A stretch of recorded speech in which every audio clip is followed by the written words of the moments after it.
Hello everyone, welcome to my YouTube channel by हो।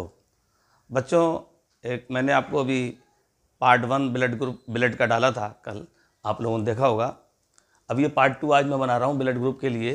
ये blood group है आज का पार्ट 2 में जो टॉपिक रहेगा हमारा। ठीक है बेटा, ये क्लास 11 और क्लास 12 के बच्चों के लिए जानना बहुत ज़रूरी है।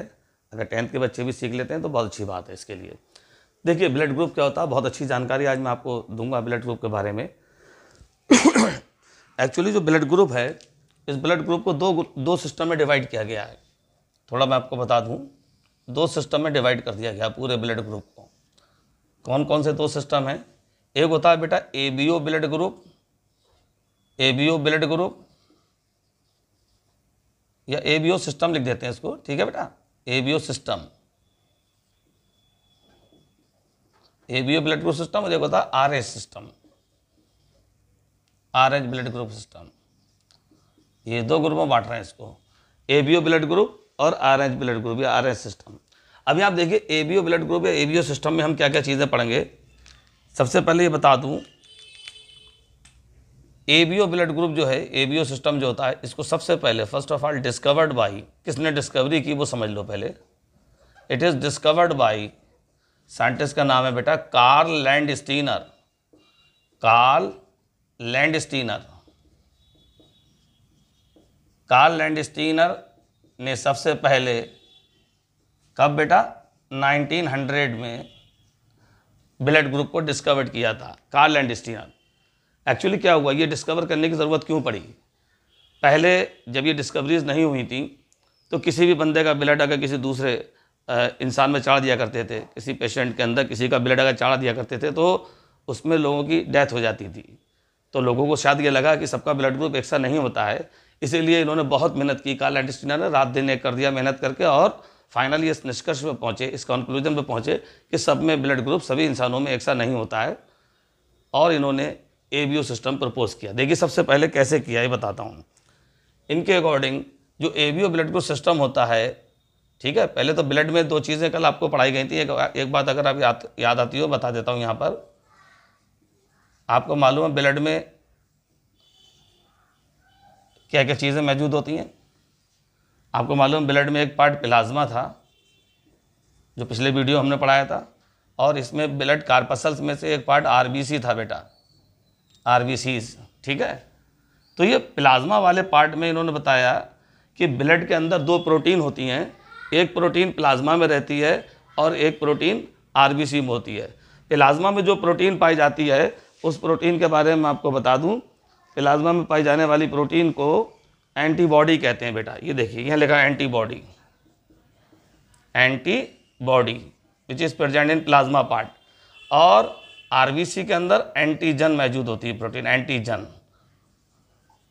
एक्चुअली ये जो एंटीजन है, इस एंटीजन को अगर हम शो करते हैं, जब लिखते हैं तो ये कैपिटल लेटर्स में एंटीजन ए और एंटीजन बी 2 तरह की होती है। इसी तरह एंटीबॉडी को अगर हम देखें तो इसे स्मॉल लेटर से शो कर दिया गया है बेटा, antigen A and B. Capital भी लिख सकते, कुछ बुक्स में कैपिटल भी लिखा होगा, लेकिन वहाँ पे एंटी करके कैपिटल ए, एंटी करके कैपिटल बी लिखा जाता है। इसे कन्फ्यूज़न ना हो इसलिए स्मॉल लेटर में शो कर दिया गया है, ताकि आप समझ जाएँ। ठीक है, आसानी से। तो blood having 2 types of protein, in plasma antibody present and in RBC antigen is present. ठीक है बेटा, ये ध्यान रखिएगा। अब बात करते हैं इस सिस्टम की पूरे। ठीक है, तो एबीओ सिस्टम में कार्ल लैंडस्टीनर ने सबसे पहले बताया कि चूँकि सबका ब्लड एक सा नहीं है, इन्होंने स्टडी किया, पता चला, और सबका ब्लड एक सा नहीं होता है, इन्होंने एबीओ सिस्टम दिया। एबीओ का मतलब 4 तरह का ब्लड ग्रुप। मैं एक टेबल के थ्रू आपको शो करूँगा वो कौन कौन से 4 टाइप हैं जो ब्लड ग्रुप में शो किए जाते हैं। देखिए यहाँ एक टेबल बना रहा हूँ, ये आप देख सकते हैं टेबल। ये देखिए बेटा एक टेबल बना रहा हूँ, यहाँ देखिए टेबल दोबारा से बनाता हूँ। यहाँ पे ये टेबल जिसमें ब्लड ग्रुप को शो किया जाएगा, कौन कौन सी एंटीजन कौन सी एंटीबॉडी उसमें मौजूद हैं। ये इस तरह से ये टेबल है।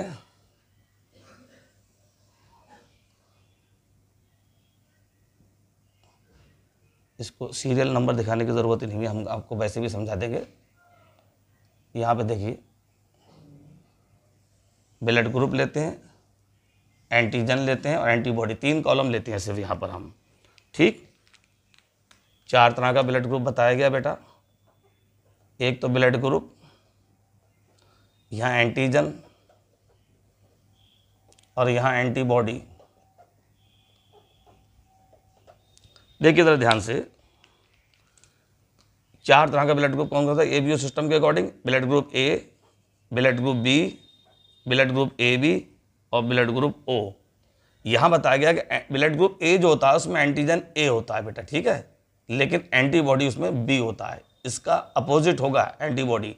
अगर सेम एंटीबॉडी आएगा तो आपस में क्लम्पिंग हो जाएगी, आरबीसी आपस में चिपक जाएंगी, क्लॉट कर जाएंगी और इंसान की डेथ हो जाएगी। वो मैं अभी आगे समझाऊंगा, आपको डिस्कस करूंगा कैसे होता है ये। B blood group having B antigen but antibody A.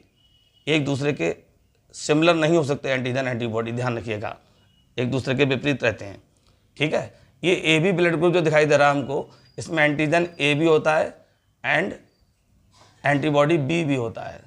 A and B both, comma लगा देते हैं यहाँ ताकि और क्लियर लगे, कंफ्यूजन ना हो कोई।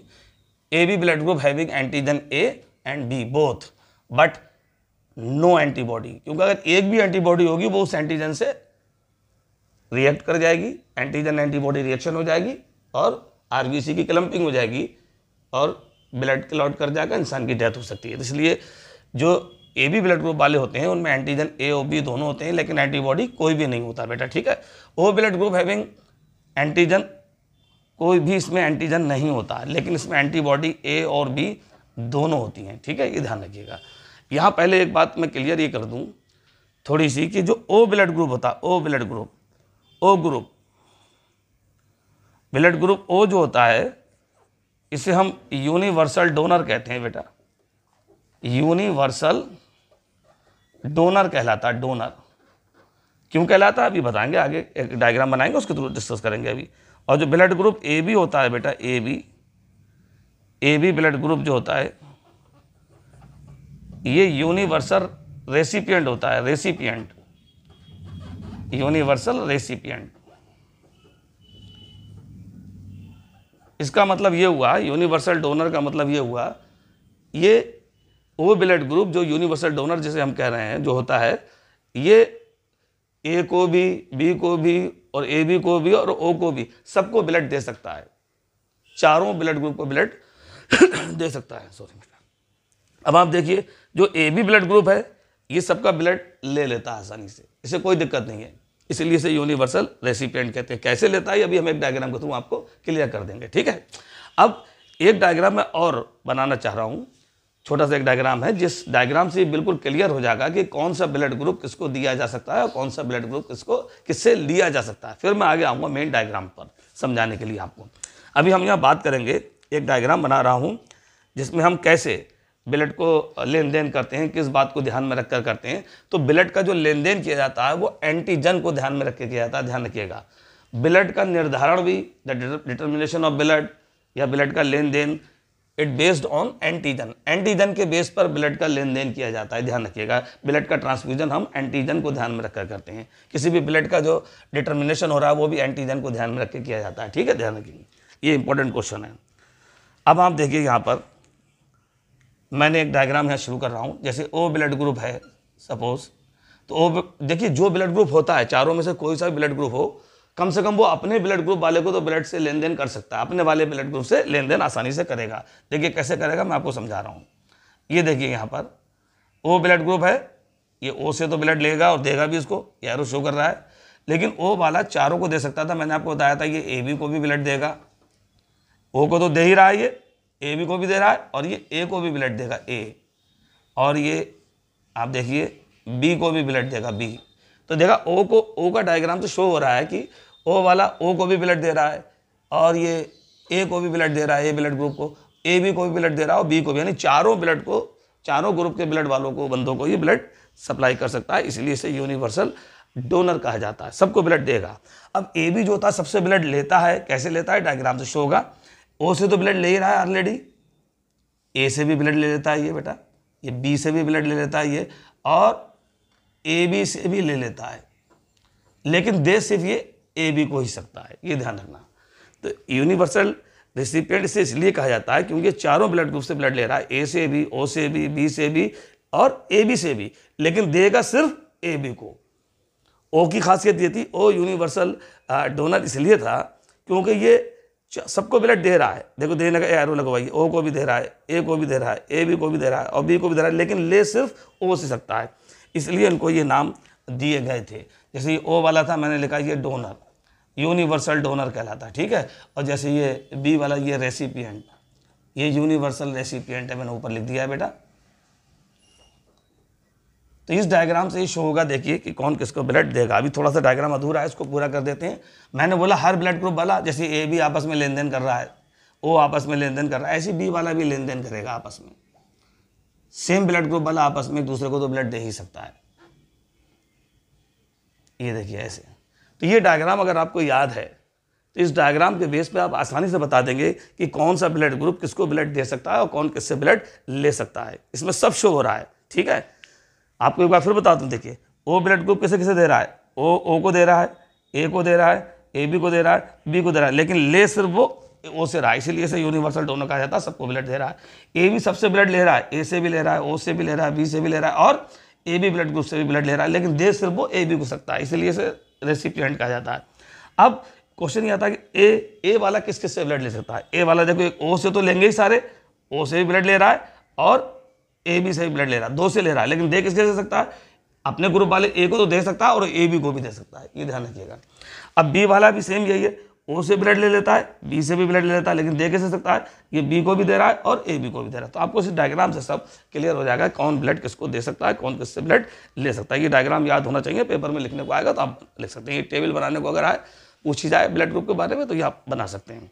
अब थोड़ी सी कहानी टेक्निकल समझाता हूँ इन चारों ब्लड ग्रुप के। एक्चुअली ये जो बताया गया है कि ब्लड में चूँकि प्लाज्मा और आरबीसी मौजूद होते हैं, ये इस प्लाज्मा जो येलो कलर का पार्ट होता है, पिछले वीडियो में मैंने डिस्कस किया था, थोड़ा बच्चे मुझसे कुछ पूछ रहे थे कि प्लाज्मा का कलर येलो, मैंने उसमें लिख दिया था येलो कलर होता है।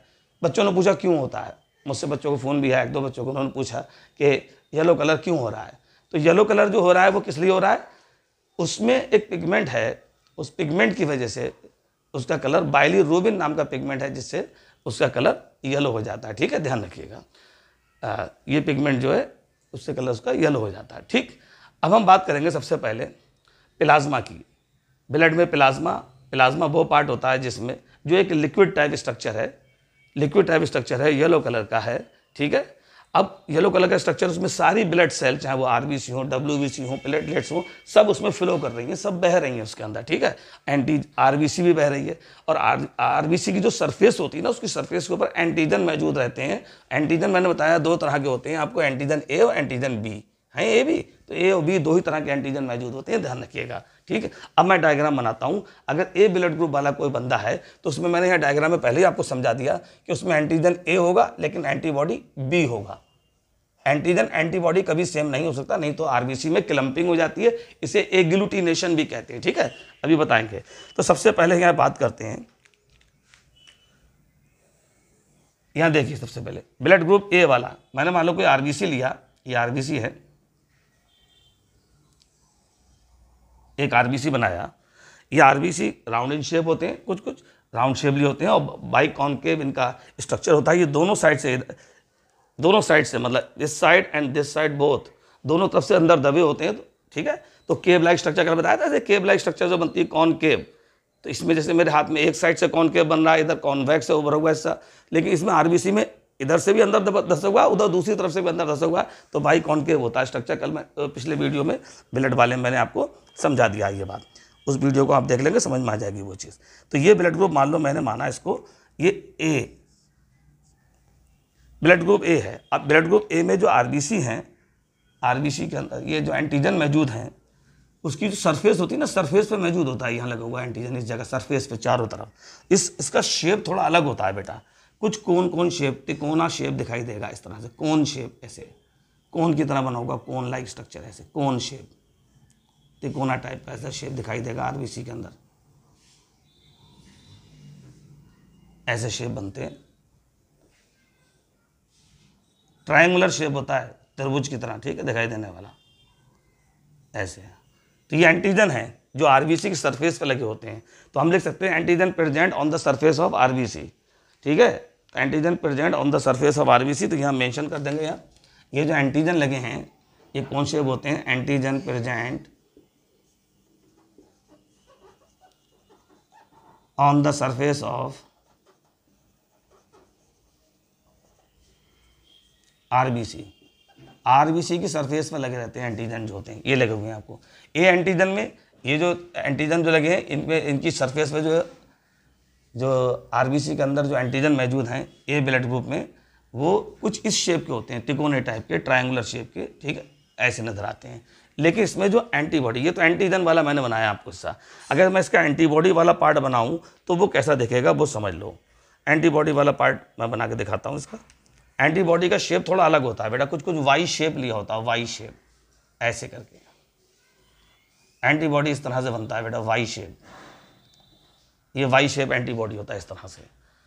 देखिए कुदरत का एक ऐसा सिस्टम बना हुआ है, हम लोग सोचकर इसको बड़ा हैरान रहते हैं कि नेचर ने कितने सिस्टम से ब्लड बनाया है। एंटीजन ए है, उसका सिरा ये नुकीला है, लेकिन जो एंटीबॉडी बी है, क्योंकि एक ब्लड ग्रुप में एंटीजन ए होगा तो एंटीबॉडी बी होगा, तो एंटीजन ए तो मैंने बना दिया, उसका सिरा नुकीला आपको दिखा दिया बच्चों। अब एंटीबॉडी जो बी होती है इस ब्लड ग्रुप में, उसका सिरा थोड़ा कर्व शेप होता है, ऐसा घुमा हुआ, ऐसे ऐसे कर्व शेप, थोड़ा कर्व होता है हल्का सा। अब ये कर्व होने की वजह से ये एंटीजन इस कर्व में फंस नहीं पाता, आपस में रिएक्ट नहीं हो पाता, आपस में एक दूसरे से जुड़ नहीं पाते हैं, इसलिए आसानी से ये रह सकते हैं साथ साथ। तो एंटीजन ए और एंटीबॉडी बी, ये इसकी कंडीशन है। आप इसमें देख सकते हैं, इसमें कोई दिक्कत नहीं, ये बी एंटीबॉडी, मैं लिख दूंगा एंटीबॉडी बी, ये एंटीबॉडी बी को शो कर रहा है डायग्राम हमारा।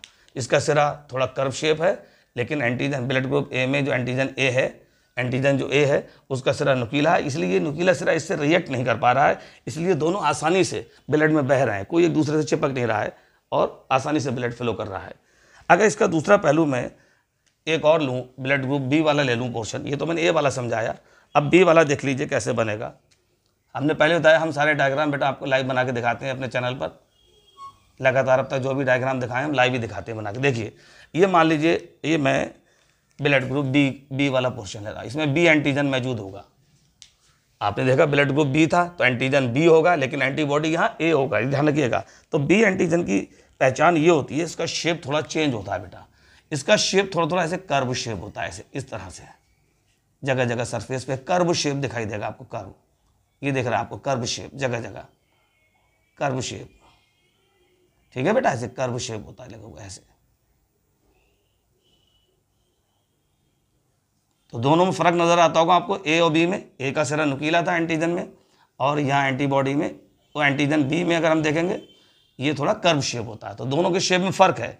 अब यहाँ की एंटीबॉडी का अगर स्ट्रक्चर में ले लूँ तो एंटीबॉडी देखिए कैसी दिखाई देगी, यहाँ बना देता हूँ नीचे, एंटीबॉडी तो वाई शेप दिखाई देता, हमने बताया था आपको अभी, ऐसे वाई शेप होता है एंटीबॉडी। यहाँ इसका कटिंग नेचर ने ऐसी की है, नुकीली बनाई है ऐसी कटिंग इसकी, ये नुकीली कुछ कुछ इससे मैच कर रही है। तो यहाँ फर्क क्या पड़ जाता है, ये एक्चुअली एंटीबॉडी ए है, यहाँ लिख देता हूँ, यहाँ एंटीबॉडी ए, ये एंटीबॉडी बी थी, ये एंटीबॉडी ए है, ठीक है।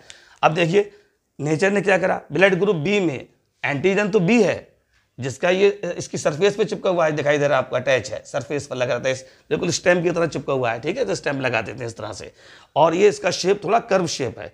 लेकिन इसकी जो एंटीबॉडी इसके साथ मौजूद है ए, उसका आप शेप देखिए, उसके सिरे पर ये अंदर को धंसा हुआ नुकीला टाइप का कुछ कुछ इससे मैच करता हुआ स्ट्रक्चर बनाया है। तो ये सर्किल में है, हाफ सर्किल जो होता है उस तरह का स्ट्रक्चर, और ये नुकीला, ये आपस में दोनों एक दूसरे में फंस नहीं पाते, आपस में जुड़ नहीं पाते, एंटीजन एंटीबॉडी रिएक्शन हो नहीं पाती। इसीलिए जब भी ब्लड ग्रुप बी होगा तो उसमें एंटीजन बी और एंटीबॉडी ए होगा, ताकि वो आपस में रिएक्ट ना करें और ब्लड में आसानी से फ्लो करते रहें। ये नेचर का सिस्टम, नेचर का बनाया हुआ निज़ाम है। अब देखिए इसके आगे ये वर्ड आता है दूसरा, ये हमने ब्लड ग्रुप ए में ए एंटीजन का डिस्कस किया, ब्लड ग्रुप बी में बी एंटीजन के बारे में बताया। अब ब्लड ग्रुप ए और बी लेते हैं, ये थोड़ा अलग है इन दोनों से। यहाँ देखिए ए और बी में देखिए क्या फ़र्क है। अगर मैं ये ब्लड ग्रुप ए और बी बना के आपको दिखा रहा हूँ, तो ये मैं पहले बता चुका हूँ कि एंटीजन जो होते हैं वो आरबीसी की सरफेस, ये आरबीसी है तो आरबीसी की सरफेस पर ही लगे होंगे। मैंने बोला ये ए और बी ब्लड ग्रुप है, मान लो ए भी, तो जाहिर सी बात है इसमें ए एंटीजन भी होगा और बी एंटीजन भी होगा, इस शेप वाला भी एंटीजन चिपका हुआ होगा और ये वाला भी एंटीजन चिपका होगा। मैं बना के दिखा देता हूँ आपको, देखिए ये नुकीला पार्ट, इसके साथ साथ ये वाला दूसरा हाफ सर्किल वाला ये भी दिखाई दे रहा है आपको, ठीक है। कर्व पार्ट जो होता है, एक ही और नुकीला पार्ट, ऐसे अल्टरनेट लगे हुए होंगे सब, ये इसमें अटैच होंगे, दोनों तरह के स्ट्रक्चर मौजूद हैं यहाँ। ये देखिए,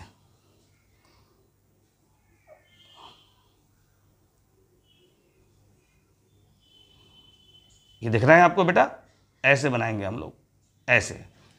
आपने यहाँ देखा एंटीजन ए वाला एंटीजन लगाया, फिर बी, फिर ए, और फिर बी, फिर ए और बी, और ए बी अल्टरनेट ऐसे लगे रहते हैं। इसमें जो आरबीसी होती है, जो ए बी ब्लड ग्रुप वाला होता है, उसमें ए एंटीजन भी होता है। देखिए एंटीजन ए भी है, एंटीजन बी भी है, तो मैंने दोनों बनाया, एंटीजन ए भी बनाया, बी भी बनाया, तो दोनों चिपके हैं इसकी सरफेस पर। लेकिन आपने गौर करा होगा ए बी ब्लड ग्रुप में एंटीबॉडी कोई नहीं होता, तो यहाँ एंटीबॉडी अब्सेंट होता ही नहीं है। एंटीबॉडी जो एंटीबॉडी है वो होगा ही नहीं। एंटीबॉडी क्या होता है बेटा, नहीं पाया जाता। क्यों नहीं पाया जाता? क्योंकि एंटीजन ए और बी दोनों मौजूद हैं, यानी ये शेप भी मौजूद है, ए वाला बी मौजूद है। अगर ये वाला भी होता तो वो इस वाले से रिएक्ट कर जाता, ठीक है, और अगर ये वाला एंटीबॉडी होता तो वो इस वाले से रिएक्ट कर जाता। इसलिए नेचर ने कोई एंटीबॉडी बनाया ही नहीं, केवल एंटीजन दो होते हैं, ए और बी, एंटीबॉडी कोई होता नहीं। इसलिए वो आसानी से ब्लड प्लाज्मा में फ्लो करते रहते हैं, कोई प्रॉब्लम नहीं है इन्हें, आसानी से बहते रहते हैं, ठीक है। अगर धोखे से भी कोई सा भी एंटीबॉडी अगर पहुंच जाए इस वाले ब्लड ग्रुप में, तो वो आपस में एक दूसरे से रिएक्ट कर जाएंगे, एंटीजन एंटीबॉडी रिएक्शन हो जाएगी और ब्लड क्लॉट बनने लगेगा। जैसे दही जम जाता है दूध से, ऐसी ब्लड भी हमारा जम जाता है, ठीक है। जैसे आपने देखो दही में एक रिएक्शन होती है, उसमें मिल्क जो प्रोटीन होती है, मिल्क में कैसीन प्रोटीन, वो कोगुलेट हो जाती है, जम जाती है और दूध से दही बन जाता है एकदम। बिल्कुल उसी तरह ये रिएक्शन भी हो जाएगी। कोई सा भी एंटीबॉडी अगर यहाँ डाल दिया जाए तो वो एंटीजन अगर ए डालेंगे तो वो ए से रिएक्ट करेगा, बी डालेंगे तो बी से रिएक्ट करेगा, और जब आपस में चिपक जाएंगे आरबीसी की क्लम्पिंग होगी, जिसे एग्लूटिनेशन भी कहते हैं बेटा, क्लम्पिंग ऑफ आरबीसी, जिससे ब्लड कोगुलेट हो जाता है, जम जाता है और वो फ्लो नहीं कर पाएगा, फंस जाएगा ब्लड एक ही जगह। हमारी जो ब्लड वेसल्स हैं उन ब्लड वेसल में आगे फ्लो नहीं करेगा ब्लड, ठीक है, ये ध्यान रखिएगा। तो ए बी ब्लड ग्रुप जो होता है, इसीलिए बताया गया था A B blood group recipient होता है, ये सबका ब्लड ले लेता है, ठीक है, सबसे ले सकता है ब्लड, चारों से, यूनिवर्सल रेसिपिएंट कहते हैं। चारों से क्यों ले लेगा? देखिए इसकी खासियत ये थी, इसमें एंटीबॉडी कोई नहीं है, एंटीबॉडी कोई नहीं है, तो चाहे ये इससे ले ले, इसमें तो एंटीबॉडी है नहीं जो रिएक्ट करेगी। रिएक्ट कौन करता है? एंटीबॉडी तो रिएक्ट करती है हमारी बॉडी के अंदर। वैसे भी आप जनरली पढ़ते हैं, आप देखोगे बाहर से कोई पार्टिकल जब हमारी बॉडी में एंटर करता है, कोई फॉरेन पार्टिकल बाहर से बॉडी में एंटर कर जाता है, उसे हम एंटीजन बोलते हैं बेटा। और जैसे एंटीजन हमारी बॉडी में आता है, उसको किल करने के लिए हमारी बॉडी फॉरेन एंटीबॉडी बनाना शुरू कर देती है। थोड़ा समय ज़रूर लग जाता है, कोई नया एंटीजन आया है पहली बार तो थोड़ा समय बॉडी ज़रूर लेगी एंटीबॉडी बनाने में। वो एक्सपेरिमेंट भी करेगी 2-4 बार कि वो उससे किल हो पा रहा है नहीं हो पा रहा, फाइनली वो एंटीबॉडी बना लेती है हमारी बॉडी जो होती है एंटीजन के अगेंस्ट, ऐसा देखा जाता है। तो यहाँ कोई एंटीबॉडी है ही नहीं। एंटीबॉडी देख तरह से मिसाइल का काम कर रही है, बाहर से आए हुए एंटीजन को भग से मार देगी, धाए से मिसाइल जैसे उड़ा देती है सामने वाले किसी चीज़ को, बिल्कुल वही काम एंटीबॉडी करती है। तो यहाँ तो एंटीबॉडी है ही नहीं, तो कोई प्रॉब्लम नहीं है, कोई सा दे दो। एंटीबॉडी होती तो वो किसी ना किसी के विरुद्ध काम करती, यहाँ एंटीबॉडी है ही नहीं, तो चाहे ये वाला दे दो, चाहे ये वाला दे दो, चाहे ये वाला दे दो, कोई परेशानी नहीं है, सबका ब्लड एक्सेप्ट है, ठीक है, ध्यान रखिएगा। अब हम बात करते हैं इधर, एक बचा ब्लड ग्रुप हमारा ओ। अगर ओ ब्लड ग्रुप में हम देखें उसकी आरबीसी की सरफेस, तो ओ ब्लड ग्रुप में, ये ओ ब्लड ग्रुप है एक्चुअली, ये ब्लड ग्रुप ओ है, इसकी सरफेस हम देखें, देखो ओ ब्लड ग्रुप में मैंने बताया था आपको कि एंटीजन कोई भी नहीं होता, एंटीजन कोई नहीं है, ध्यान रखिएगा, लेकिन एंटीबॉडी दोनों मौजूद हैं। तो इसकी सरफेस पे तो कोई एंटीजन है नहीं, नो एंटीजन, तो ये मैं लिख दे रहा हूं ताकि आप समझ जाए, नो एंटीजन, इसमें कोई एंटीजन होता ही नहीं है ओ ब्लड ग्रुप में, ठीक है। लेकिन एंटीबॉडी बेटा दोनों मिलेंगी, एंटीबॉडी दोनों से मतलब एंटीबॉडी ए भी होगा, एंटीबॉडी बी भी होगा, दोनों तरह का होगा, ध्यान रखिएगा। तो अगर एंटीजन ए बना रहा हूं मैं पहले, तो मैंने आपको बताया तो वाई शेप स्ट्रक्चर होता है ऐसे करके।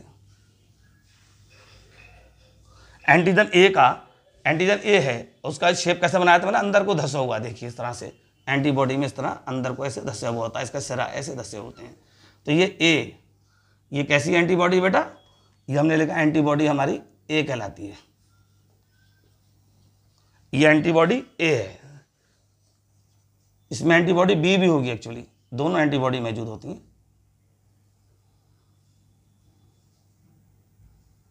बस फर्क ये कि एंटीबॉडी बी का जो सिरा होता है वो कर्व होता है ऐसे करके, कर्व शेप होता है ऐसे, ठीक है, नुकीला नहीं होता। तो यहाँ लिख देंगे एंटीबॉडी बी। ठीक है, तो ये चीज़ें मैंने आपको समझाई, उम्मीद करता हूँ समझ में आ गया होगा। ओ ब्लड ग्रुप है, ये यूनिवर्सल डोनर है, अभी मैंने बताया था आपको, ये दिखाया था। O blood group universal donor होता है। ओ ब्लड ग्रुप की पहचान ये है कि उसमें एंटीजन कोई नहीं है, लेकिन एंटीबॉडी ए और बी दोनों एंटीबॉडी तो मौजूद है, मिसाइलें तो मौजूद हैं, वो उड़ा सकती हैं सामने वाले को अगर गड़बड़ हो गया। इसीलिए ओ ब्लड ग्रुप सबको ब्लड दे तो सकता है, क्योंकि उसमें कोई भी एंटीजन नहीं है, एंटीजन नहीं है, इसलिए सबको ब्लड दे सकता है ओ ब्लड ग्रुप। ठीक है, अगर एक भी एंटीबॉडी कोई दूसरा ब्लड चढ़ा दिया, धोखे से भी कोई एंटीबॉडी पहुंच गई, अगर ए एंटीबॉडी पहुंच जाए इस ब्लड ग्रुप में, तो वो ए एंटीजन पहुंच जाए इस ब्लड ग्रुप में, कोई भी अगर मान लो ए ब्लड ग्रुप हमने किसी का धोखे चढ़ा दिया, तो उसमें ए एंटीजन होगी, वो एंटीजन जाके ए वाला इससे रिएक्ट कर जाएगा, ए एंटीबॉडी से, ब्लड की क्लम्पिंग हो जाएगी, आरबीसी की क्लम्पिंग हो जाएगी। ऐसे अगर बी ब्लड ग्रुप धोखे चढ़ा दिया, तो बी एंटीजन मौजूद होगा उसमें, बी वाले में, वो जाके इस बी एंटीबॉडी से रिएक्ट कर जाएगा इसकी सरफेस पे, तब भी प्रॉब्लम क्रिएट होगी। ठीक है, तो ये देखा जाता है O blood group universal donor है, इस सबको चारों ब्लड ग्रुप को ब्लड दे सकता है, क्योंकि उसमें दोनों एंटीबॉडी मौजूद होती हैं। ए बी ब्लड ग्रुप जो होता है वो यूनिवर्सल रेसिपिएंट होता है, और इसमें कोई एंटीबॉडी नहीं होती, इसलिए सबका ब्लड ले लेता है। ठीक है, ये बातें हमको ध्यान रखनी है। जब अगर गलत ब्लड किसी को चलाते हैं, तो मैंने आपको बताया मिसमैचिंग ऑफ ब्लड, यहाँ समझा देता हूँ, थोड़ी सी जगह नीचे हमारे पास है, इस पोर्शन में ले लेता हूँ थोड़ा सा समझाने के लिए। ये देखिएगा, यहाँ धोखे से अगर मिसमैचिंग हो जाए,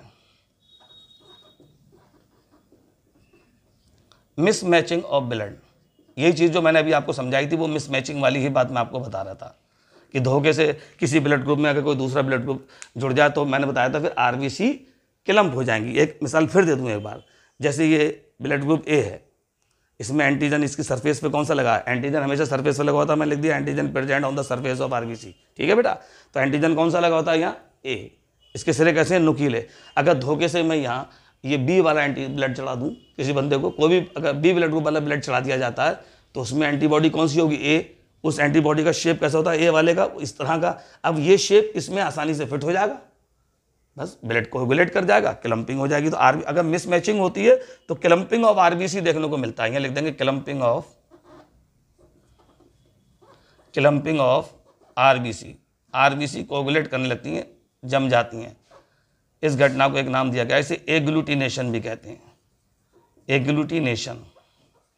clumping of RBC is called agglutination. ठीक है, तो ये अभी मैंने ए बी ब्लड ग्रुप वाला आपको डिस्कस किया। अभी आरएच ब्लड ग्रुप मैं अभी और समझाने वाला हूँ, इसका एक स्क्रीनशॉट आप लोग ले लीजिए एक बार।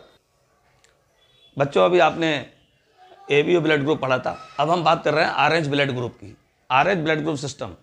ठीक है, शुरू में हमने अभी बताया था आपको कि दो पार्ट में बांटा गया ब्लड ग्रुप को, एक एबीओ सिस्टम और एक आरएच सिस्टम।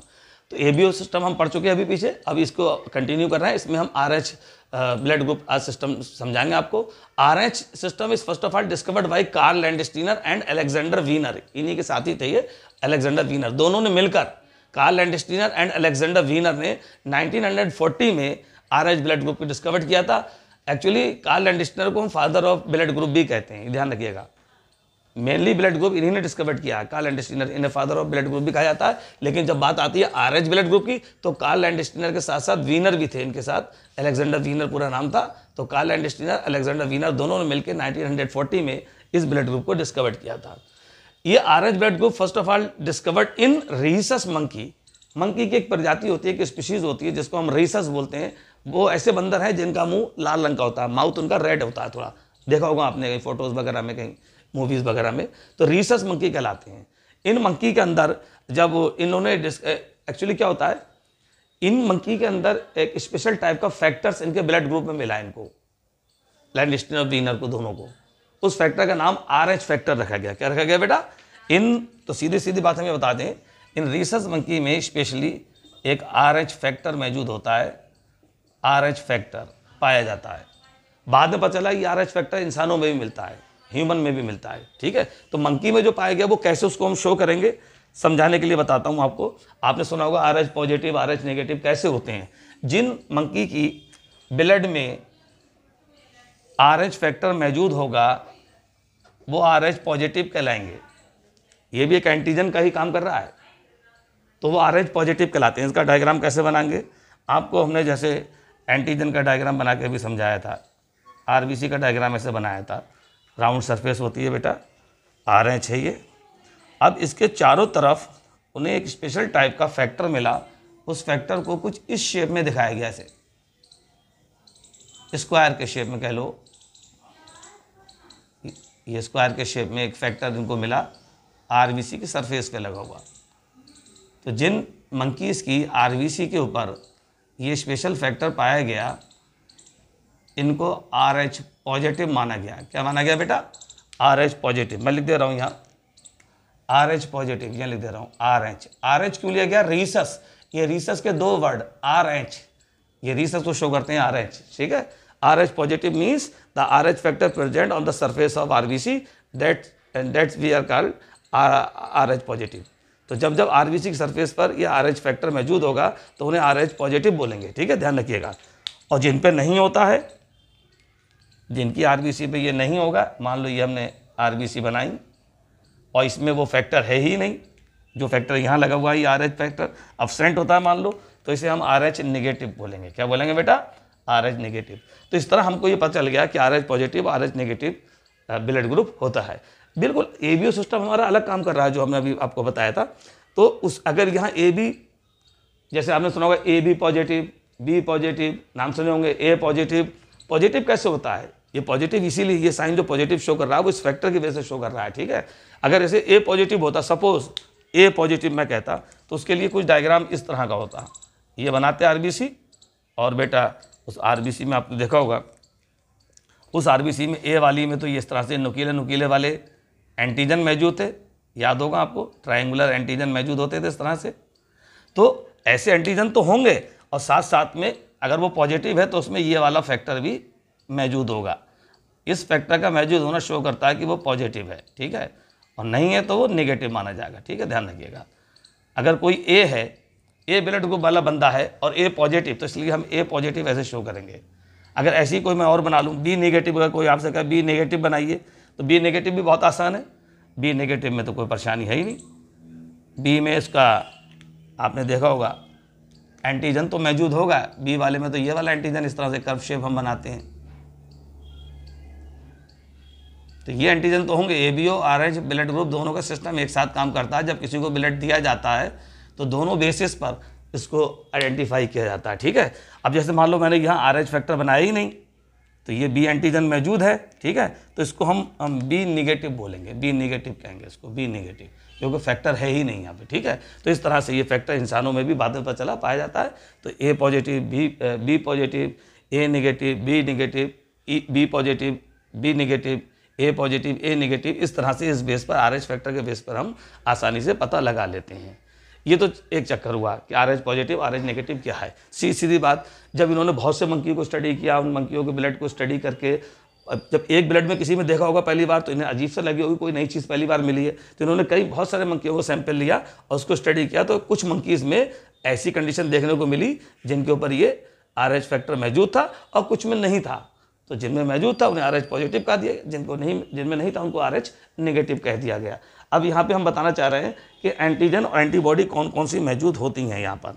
अब जैसे मैं RH ब्लड ग्रुप के लिए एंटीजन की बात करूँ, सपोज यहाँ एंटीजन लिख रहा हूँ, देखिएगा एंटीजन, तो RH ब्लड ग्रुप है तो इसमें RH एंटीजन मौजूद है, ठीक है, लेकिन RH नेगेटिव वाले में नहीं होगा। इसी तरह एंटीबॉडी की बात करूँ तो एंटीबॉडी RH पॉजिटिव वाले में नहीं होती, यहाँ RH वाले में मौजूद होती है। ये एंटी RH लिख दे रहे हैं, ये एंटी RH मौजूद होता है। एक क्वेश्चन यहाँ बनता है हमारा, आपको मालूम है ये प्रॉब्लम क्रिएट होती है जब मदर RH नेगेटिव हो और फादर RH पॉजिटिव हो, तो उनकी संतान में एक प्रॉब्लम क्रिएट हो जाती है, बीमारी डेवलप हो जाती है जिसे एराइथ्रोब्लास्टोसिस फीटलिस कहते हैं। उस कंडीशन को मैं एक डायग्राम के थ्रू अभी आपको समझाने जा रहा हूँ, आप देखिएगा कैसे होता है वो, ठीक है। उसको हम RH इनकम्पैटिबिलिटी के नाम से जानेंगे। RH इनकम्पैटिबिलिटी, देखिए यहाँ दिखा रहा हूँ आपको, इधर दिख रहा होगा बोर्ड पे, इधर दिखाते हैं बेटा, RH इनकम्पैटिबिलिटी।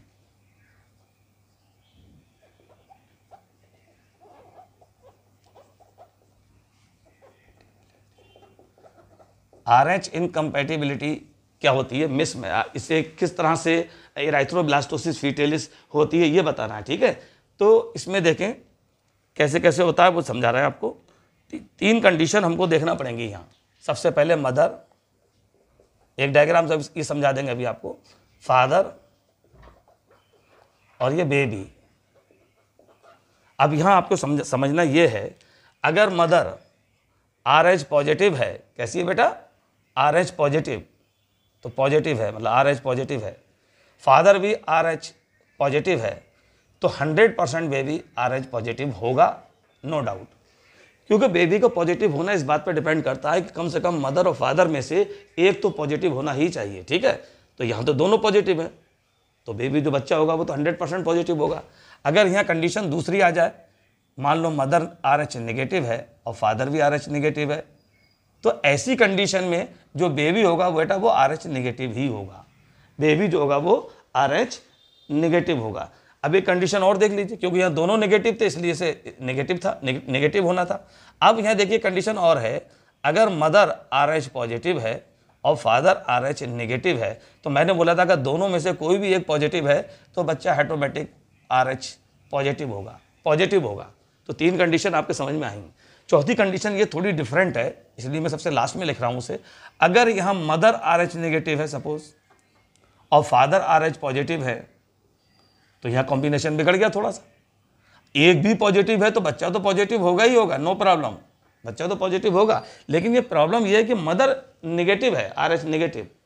ऐसी कंडीशन में क्या होता है, ऐसी कंडीशन में जब इस टाइप का मैचिंग कहीं हमको मिल जाए, ऐसा कॉम्बिनेशन मिल जाए, when RH negative mother marry with the RH positive father, अगर मदर RH नेगेटिव और फादर RH पॉजिटिव, तो उनके होने वाली संतान में RH पॉजिटिव पाया जाएगा, ठीक है। अब आप देखिए ऐसी कंडीशंस में एक प्रॉब्लम, एक डिजीज क्रिएट होती है उस बच्चे के अंदर जो पहली बार जन्म लेने वाला है, फर्स्ट डिलीवरी होने वाली है ऐसे कपल की, बच्चों किसी एक पहला बच्चा होने वाला, तो उसमें क्या कंडीशन देखने को मिलेगी, वो जो प्रॉब्लम डेवलप होती है उसका नाम होता है एराइथ्रोब्लास्टोसिस फीटेलिस। एराइथ्रोब्लास्टोसिस फीटेलिस नाम की बीमारी हो जाती है। इसी बीमारी को एक नाम और भी दिया गया बच्चों, इसे HDN या हीमोलिटिक डिजीज ऑफ न्यूबॉर्न के नाम से भी जानते हैं। हीमोलिटिक, एक नाम और भी दिया गया है इसको, haemolytic disease of newborn, short में HDN कहते हैं इसको, ठीक है, हीमोलिटिक डिजीज ऑफ न्यूबॉर्न, ठीक है, इस बीमारी को, या एराइथ्रोब्लास्टोसिस फीटेलिस कहते हैं। अब कंडीशन एक डायग्राम के थ्रू से ही मैं आपको थोड़ा समझाना चाहूँगा कि कैसे होती है ये प्रॉब्लम, वो डिस्कस करता हूँ आपसे, अभी समझ में आपको आ जाएगा एराइथ्रोब्लास्टोसिस कैसे हुई। सपोज कोई ये प्रेग्नेंट लेडी है, इसके अंदर ये दिखाया गया है, मैं लिख दूँ यहाँ पर, जो मदर है ये तो RH नेगेटिव है, RH नेगेटिव, लेकिन इसके अंदर जो फीटस डेवलप हो रहा है, ये जो फीटस का डेवलपमेंट हो रहा है अंदर, ठीक है, ये RH पॉजिटिव है। कैसा है बेटा, RH पॉजिटिव। ये कंडीशन मैंने अभी आपको बताया था, मदर RH नेगेटिव है और फीटस कैसे, अगर अब फादर RH पॉजिटिव थे तो उनके बच्चे में कौन सा जाने वाला है, RH पॉजिटिव वाला जाने वाला है, आपने अभी देखा। तो ये हमारा फीटस था, इसको RH पॉजिटिव फीटस लिख देंगे, एक कंडीशन हो गई। अब ये देखा गया है कि यहाँ ये फीटस जो डेवलपमेंट हो रहा था, इस फीटस के बीच में, इस फीटस के इधर कवर किए हुए इस तरह से प्लासेंटा मौजूद होता है बेटा, प्लासेंटा ये एक स्ट्रक्चर है, इसको प्लासेंटा कह लो ऐसे, दिस इज प्लासेंटा, जो कवर किए हुए है इसको, फीटस को। तो मैं यहाँ इसका नाम लिख देता हूँ ताकि आपको समझ में आ जाए क्या नाम है, दिस इज प्लासेंटा।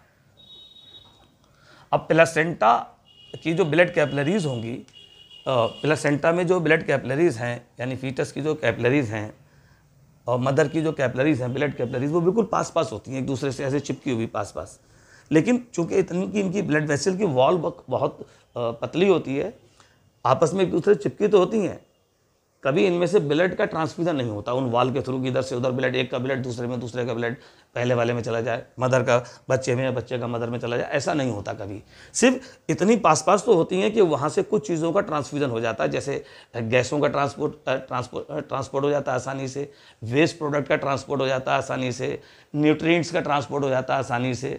तो न्यूट्रिएंट हैं, गैसेस हैं, वेस्ट हैं, इन सब का ट्रांसपोर्ट आसानी से हो जाता है, यहाँ दिखाया गया। ठीक है, शो करूँगा अभी मैं, इन चीज़ों को ट्रांसपोर्ट होता है, लेकिन जो ब्लड का है उसका ट्रांसपोर्ट नहीं होता कभी भी। यहाँ एक चीज़ और ध्यान रखने वाली बात यह है, मदर RH नेगेटिव है जो मैंने अभी समझाया था, और फीटस कैसा डेवलप हो रहा है, RH पॉजिटिव। तो जाहिर सी बात है इसका हस्बैंड जो होगा इस मदर का, इस लेडी का, वो RH पॉजिटिव रहा होगा जब फीटस RH पॉजिटिव डेवलप हो रहा है, यानी ये वाली कंडीशन मौजूद होगी।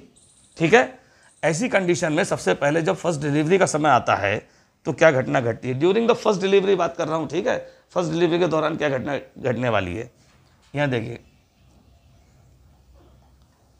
ड्यूरिंग फर्स्ट डिलीवरी, पहली डिलीवरी के दौरान एक एंटीबॉडी डेवलप होती है जिसको हम IgM कहते हैं बेटा, IgM एंटीबॉडी। ये थोड़ा साइज बड़ा होता है, साइज में लार्जर होती है, लार्जर एंटीबॉडी। ठीक है, एंटीबॉडी है ये, एंटीबॉडी। एंटीबॉडी 5 तरह की होती हैं, जब हम हेल्थ एंड डिजीज़ वाला चैप्टर पढ़ेंगे तो उसमें डिस्कस करेंगे आपसे। 5 तरह की होती हैं एंटीबॉडी, कौन सी 5 है उनके नाम देख लीजिए। 5 कौन कौन सी हैं जिनके नाम बताना, IgM, IgA, IgD, IgG, IgE। दिमाग से पढ़ेंगे हम, दिमाग से पढ़ेंगे हम। ठीक है, तो यहाँ आपको क्लियर ये चीज़ शो हो रही है, ये क्लियर है, दिख रहा है बेटा ये पोर्शन। तो अभी मैं यहाँ बताना ही चाह रहा हूँ कि इसमें क्या, देखिए दिमाग, मैंने वर्ड बोला DEMAG, दिमाग 5 तरह की, तो उसमें एक M भी था। IgM जो एंटीबॉडी होती है वो इस तरह से, दिमाग, छोटा सा हिंट दे दूँ आपको ऐसे करके, IgD, IgE, IgM, IgA, IgG, कुल मिला के हमने बताई आपको 5 तरह की एंटीबॉडीज़। ये 5 एंटीबॉडीज़ हैं, IgD, IgE, IgM, IgA, IgG, DEMAG, दिमाग से याद रखेंगे 5। इसमें जो M वाला है ना, ये लार्जर साइज़ की है, सबसे बड़ी। तो मैंने दिखाया पहले डिलीवरी के दौरान जो एंटीबॉडी डेवलप होगी वो लार्जर साइज़ की होगी और वो काफ़ी बड़ा उसका साइज़ होता है। ये एंटीबॉडी की खासियत ये होती है, जब ये बन जाती है ड्यूरिंग डिलीवरी के दौरान, और जब ये एंटीबॉडी इसके अंदर जाने की कोशिश करती है तो प्लासेंटा इसे पार नहीं जान देता, इसको पार नहीं करने देता। ठीक है, एंटीबॉडी को पार नहीं जाने देगा, उसको रोक देगा, ये इसको यहाँ ब्लॉक करेगा, रोक देगा, यानी ये प्लासेंटा को क्रॉस नहीं कर पाएगी। तो इस कारण ये एंटीबॉडी चूँकि अंदर जा नहीं पाएगी, तो पहली डिलीवरी नॉर्मली हो जाती है बच्चे में, आसानी से पहले डिलीवर बच्चा हो जाएगा, क्योंकि उस ये वाली एंटीबॉडी चूँकि अंदर नहीं जा पाई है, मदर के ब्लड से उसका कांटेक्ट अभी नहीं हो पाया है, तो इसलिए पहली डिलीवरी नॉर्मल हो सकती है। तो पहली डिलीवरी के चांस है वो नॉर्मल, पहला बच्चा ठीक ठाक हो जाएगा। फिर प्रॉब्लम आएगी दूसरी डिलीवरी के दौरान। ठीक है, या फिर उसके लिए प्रिकॉशंस लेना पड़ेंगी। अगर प्रिकॉशंस नहीं ली तो दूसरी डिलीवरी के दौरान भी यही घटना घटेगी। तो यहाँ एक और अब चूँकि एक प्रॉब्लम होती है, जिस समय डिलीवरी का समय होता है उस समय जो फीटस होता है जब बॉडी से बाहर आता है, डिलीवर होता है, तो इसकी एंटीबॉडी जब अम्बिलिकल कॉर्ड काटते हैं किसी ना किसी माध्यम से, ये इसकी जो ब्लड जो होता है वो मदर के ब्लड से मिल जाता है, RH पॉजिटिव वाला RH नेगेटिव वाले से मिल जाता है, तो इसकी एंटीबॉडी यहाँ पहुँच जाती है। तो मदर की बॉडी में एंटीबॉडी पहुँच चुकी हैं। ठीक है, और जब एंटीबॉडी एक बार पहुंच जाते हैं कि RH पॉजिटिव वाला फैक्टर यहाँ पहुंच जाता है, तो इसके अंदर, इसकी बॉडी के अंदर भी RH पॉजिटिव बनना शुरू हो जाता है। तो ये शुरू में तो पहले डिलीवरी मैंने बताया आपको आसानी से हो जाएगी, लेकिन जब दूसरी डिलीवरी का टाइम होगा, प्रॉब्लम जब डेवलप होगी दूसरी डिलीवरी में, ऑलरेडी जब ये फिर से एंट्री करने की कोशिश करेगा, अगर कोई एंटीबॉडी बन जाती है सेकंड डिलीवरी के दौरान, बता रहा हूँ क्या होगा, ड्यूरिंग द सेकंड डिलीवरी की बात करूँगा मैं आपको। ठीक है, अगर मान लीजिए सेकंड डिलीवरी का समय आ रहा है ये positive, during the second delivery, तो यहाँ जो एंटीबॉडी डेवलप होती है फिर वो IgG, दूसरी एंटीबॉडी डेवलप होती है IgG। एक थी IgM जो लार्जेस्ट वाली थी, और एक थी IgG। IgG जो हमने बताया आपको, वो ये स्मॉलेस्ट, इसका साइज थोड़ा छोटा होता है, यहाँ लिख देंगे स्मॉलर साइज, ये स्मॉलर एंटीबॉडी होती है।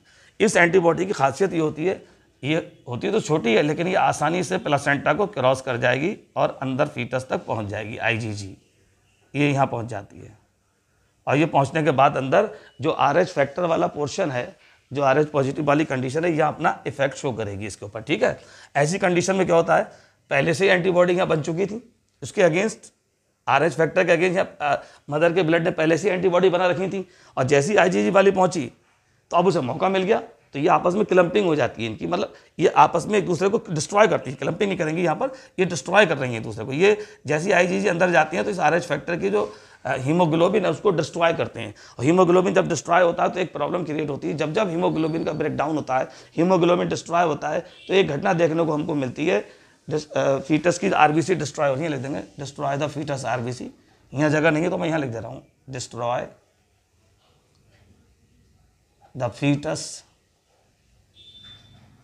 RBC, ये फीटस की RBC को डिस्ट्रॉय कर रही हैं। जब फीटस की RBC डिस्ट्रॉय होती है तो कुछ पिगमेंट्स का फॉर्मेशन होता है, आपने सुना होगा बाइलीवर्डिन, बाइलीरूबिन, ये हमारे लीवर से निकलने वाले पिगमेंट होते हैं, बाइलीवर्डिन, बाइलीरूबिन, ठीक है। उन पिगमेंट्स में जब जब RBC का ब्रेकडाउन होता है, RBC टूटती हैं, तो ये पिगमेंट डेवलप होते हैं लीवर से, बाइलीवर्डिन, बाइलीरूबिन, स्पेशली बाइलीरूबिन पिगमेंट की बात कर रहा हूँ जो येलो कलर का होता है, बाइलीरूबिन। ये बाइलीरूबिन पिगमेंट्स डेवलप होने लगते हैं और ये ब्लड में इकट्ठे होते रहते हैं। इनकी वजह से अब दो प्रॉब्लम क्रिएट होने वाली हैं। RBC का बार बार ब्रेकडाउन हो रहा है IgG के अंदर जाने के बाद फीटस में सेकेंड डिलीवरी के दौरान। एक तो यहाँ एनीमिया, उसमें बच्चे में सीवियर एनीमिया देखने को मिलेगा, ब्लड की कमी हो जाएगी, सीवियर एनीमिया डेवलप हो जाएगा उस बच्चे के अंदर, ब्लड की कमी हो जाती है। और दूसरा उस बच्चे के अंदर ज्वाइंटिस, ज्वाइंटिस आप जानते हैं पीलिया रोग कहते हैं जिसे हम, ज्वाइंटिस हो जाएगा, भयंकर ज्वाइंटिस होगा, ठीक है।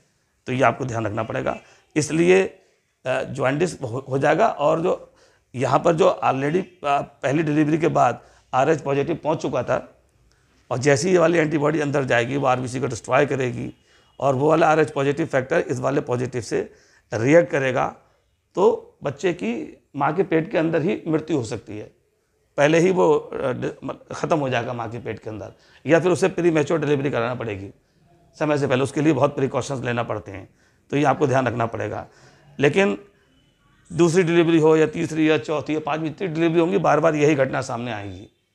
पहली डिलीवरी वाला बच्चा तो किसी कारण जिंदा बच जाता है, ठीक है, लेकिन पीलिया रोग थोड़ा बहुत उसको भी होता है, ठीक है। उसी बीमारी का नाम एराइथ्रोब्लास्टोसिस फीटेलिस है, या हेमोलिटिक डिजीज ऑफ न्यूबॉर्न कहलाते हैं, HDN के नाम से भी इसको जानते हैं।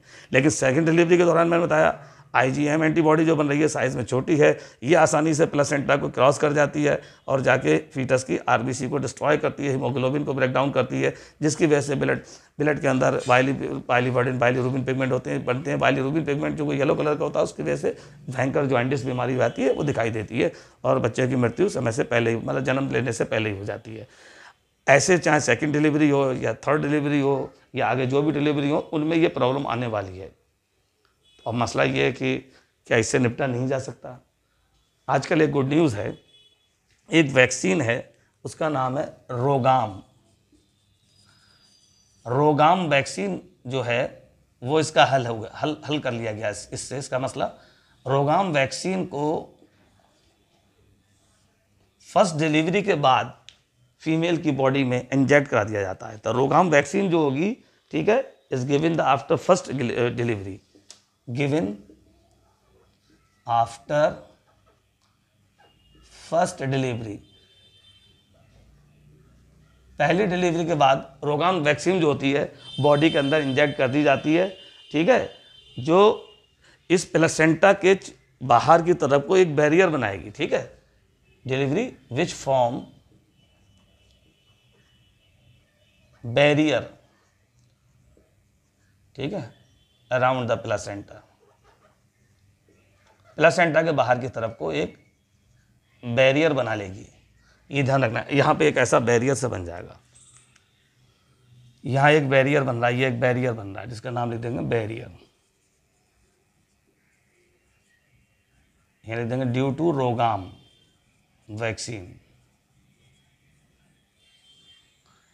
रोगाम वैक्सीन की वजह से जो बैरियर डेवलप हो जाता है, वो वैक्सीन फिर क्या काम करेगी, फिर वो इस IG एंटीबॉडी जब अंदर जाने की कोशिश करेगी तो उसको एंटर ही नहीं करने देगी। एंटर नहीं करने देगी तो फीटस आसानी से नॉर्मल कंडीशन में डिलीवर हो जाएगा। तो ये एक परेशानी थी जो मैंने आपको बताई। ऐसा क्वेश्चन भी आपको नीट में देखने को मिल सकता है। ऐसी कंडीशन दे देंगे, ऐसी 3-4 कंडीशंस मौजूद होंगी RH इनकम्पैटिबिलिटी के संबंध में मिसमैचिंग, मतलब कैसे बच्चे को ये कौन सी कंडीशन इन चारों में से है जो एराइथ्रोब्लास्टोसिस डेवलप कर रही है, तो उसमें सिर्फ मदर नेगेटिव, फादर पॉजिटिव और चाइल्ड पॉजिटिव है। यही कर, मदर नेगेटिव होना ज़रूरी है, मदर नेगेटिव और फादर पॉजिटिव और चाइल्ड पॉजिटिव, तो ये कंडीशन एराइथ्रोब्लास्टोसिस शो करती है। और कैसे होती है वो मैंने आपको अभी पूरा डिस्कस किया। ठीक है, उम्मीद करता हूँ ये एक वीडियो इन्फॉर्मेटिव था, आपको समझ में आ गया होगा बच्चों। अगर वीडियो मेरा अच्छा लगा, आपको समझ में आया, तो मेरे वीडियो को लाइक करिए, मेरे चैनल को सब्सक्राइब कीजिए और बेल आइकन का बटन दबाइए। जय हिंद।